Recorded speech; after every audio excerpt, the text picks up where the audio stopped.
out of context, but you should always take out your tea bags out. I don't know why I've always seen people leaving them, and that's not how it goes.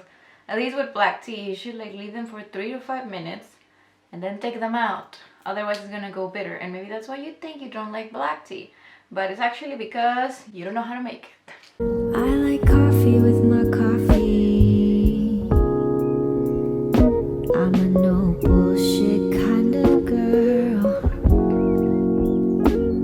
No room for creamer or that vanilla stuff either. I need something. Hi friends, welcome back to my channel. My name is Isabel, and today I'm going to recommend to you a masterpiece called Great Expectations by Charles Dickens. I'm sure you have heard about this title. Maybe you don't know what it's about and you just want a quick recommendation, so stay tuned. With the nickname of Pip, our young protagonist starts the novel looking at his parents' tombstones. Such a sad existence set up the tone of this novel. This orphan child lives with his sister, who's everything but affectionate. His only friend in the world is Noble Joe, who is her sister's husband and a blacksmith. Pip, like any other kid, is good-natured and innocent. And one day, a convict escapes and bumps into Pip, and he convinces him or threats him to steal food away from his house to give it to him. With a lot of guilt, Pip does what this man says and tries to live without sin. I would love to tell you that Pip remains this virtuous kid and grows up to be a virtuous young man, but Great Expectations is a story of reality and how reality hits the lives of people from childhood to adulthood, and you kind of grow up being hidden by it. Quickly, this kid gets a better chance for life by getting an anonymous benefactor whose purpose is to make Pip a gentleman, without knowing that Pip already had this previous experience that made him want to be a gentleman. They are unaware of each other's intentions, and Pip doesn't know who this benefactor is, but he believes he has an idea, and he kind of goes with that idea, believing that he's gonna get everything that he wants. Therefore, he goes to London, he gets to experience the corruption that money and wealth brings, and has to learn how to manage all of that. Great Expectations was the first book I read this year in 2021, and I planned it like that because I felt like that's a book that I wanted to read in the month of January. It feels very wintry to me. I hope that starting with this is a foreshadowing that I'm going to have the great, amazing reads like this one the rest of the year. Charles Dickens published Great Expectations back in 1860 to 1861. It was a serialized publication, and it basically poses the debate of human nature and what is the best. Is it best to pursue ambition, wealth, and status, or is it best to be content with the life that you have? Want simple things like loyalty, friendship, and disinterest self-improvement, like through education, just to learn instead of getting something material out of it. Pip goes both ways, being an insufferable character sometimes that you just want to kick in the face, who believes that the world just magically owes him something and that he's going to get all of this, and that it is exactly how he thinks it's going to be. He doesn't know who his benefactor is, but he believes he knows, and he believes of all this master plan that he has no factual evidence about. Like, as if he waits enough, he's gonna just be giving the woman that he loves, who just shows him how uninterested she is, and that he's gonna own a state that no one has ever mentioned that he's gonna own. But then he also remains this somewhat sweet kid, and you kind of get to see glimpses of that initial kid that you met. And I think that because of that heart of gold that he had at the beginning that remains inside him, that's what makes him be a good friend to other people, to try to seek for justice, and to see how people are highly hypocritical when you have money compared to how they show their true self to you when you have nothing. I mean, I completely recommend this book. I think that the themes that it talks about are very well done. I think the themes are relatable, they're modern, which is always good for a classic novel that, like, you hear 1860 and you're like, it's gonna be something I don't get or I don't understand or I don't care about, but it's actually pretty relatable. The way the novel is crafted is beautiful, Dickens styled, and it might be a little bit challenging at the beginning, but I think it's approachable for a Dickens beginner. There are some parts that were like slower than others, and they're usually in the middle part.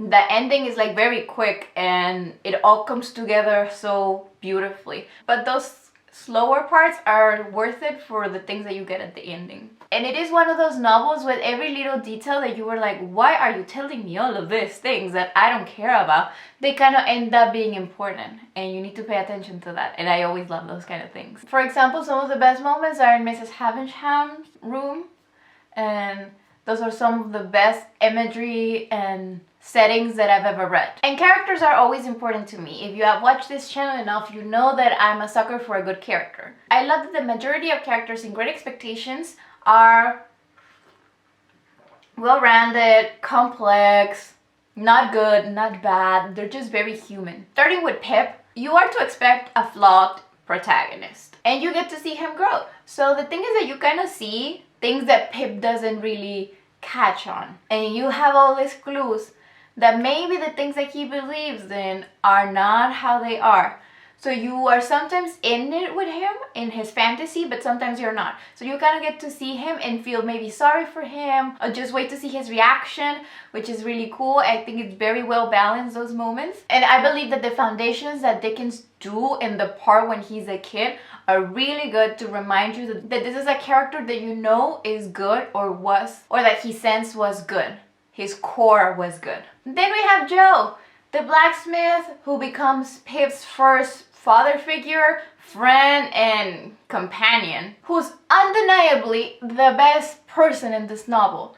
Everyone is a little bit bad except Joe. And I think Joe represents like the romantics of the countryside, or the simple-minded people. In contrast with the other men, Joe is very happy with his life. He's content with his job because he knows it is valuable. He knows that it satisfies his needs. He's happy because he has a home. He's a loving, responsible husband to a very unloving woman. He takes care of Pip as if he was his child. And afterward, he's all full of forgiveness. Like, he doesn't hold on to any of the bad things that Pip eventually does to him. And he always sees him as that kid that he raised. And he knows that he's eventually going to turn it around. Afterward, next character that you're going to meet and never forget about is Mrs. Havisham. I don't know if I'm saying that name right. I'm very bad with names. But she is a wealthy, lonely woman. He lives in a mansion and everything stayed static since one moment in her life when everything went wrong. She was abandoned by a piece of shit at her wedding day, and then she just stopped. She stopped living. Everything remained the same. She's wearing her still ghostly bridal gown and everything just remained that. And then her heart just went dark. She adopts this little girl, Stella, and then she raised her to be ruthless to men with the hopes that she would not have to endure the pain that she went through for loving this man. And this woman is a person that you know that did horrible things, that keeps doing horrible things, but you cannot just judge her for that. You feel sorry for her, and I think that Dickens does an amazing job humanizing her, but also making her a big antagonist or just a big piece of disappointment in the world. She could get her whole book because her arc is already perfect. It's done and you could just go deeper and better. With her, we jump to the next character that I'm going to talk about, which is Stella. Stella is this little girl adopted by this woman who is the product of ruthlessness towards men because of this resentment. Of course, she's beautiful, she's elegant, she grows up to be like a lady, and Pip falls in love with her while she's always mean to him and showing him that she has no feelings towards him. Or at least that's what you're supposed to get at. I think Pip is not in love with Stella. I think he sees her as this symbol of everything that he wants to be. And this is my personal opinion, of course, but I feel like he sees her as a symbol of wealth and status, class, and beauty, and he sees that he deserves this woman, that this woman should be given to him to complete his gentleman form that he aches for. And also the fact that she's an orphan just as he is, I feel like he sees that as a connection. It's like, why is this orphan girl with a similar background as me, that we later found out about that, has the opportunity to be raised in this way into this class and have this disdain towards me because I am simple and I am common, when she just had this all from luck. And that's what you kind of get. It's unfair because they were raised in different classes out of chance. And I think that Pip wants Stella in a way to show off that he did it. Like he made it, he came up all the steps to be in the same social position. Not because of her or loving her, because she's not loving at all. No skills, nothing. But when you read it, or if you read it before, tell me what you think about that. I hope you read Great Expectations. This title is my first book in the Back to Classics 2021 reading challenge that I'm in. And so you're gonna see a different playlist in the channel with all the books that I'm gonna be reading for that. If you wanna join this challenge, you can still do that before March. And if you wanna see my written review of Great Expectations, you can check that in my Goodreads. Thanks for watching. Leave me a comment down below with any book recommendations, any video recommendations, or comments that you have of any sorts. I'm going to be reading them. That is all from me. Keep reading, and when you're not, follow me on all my social media down below so we can talk about books. Bye!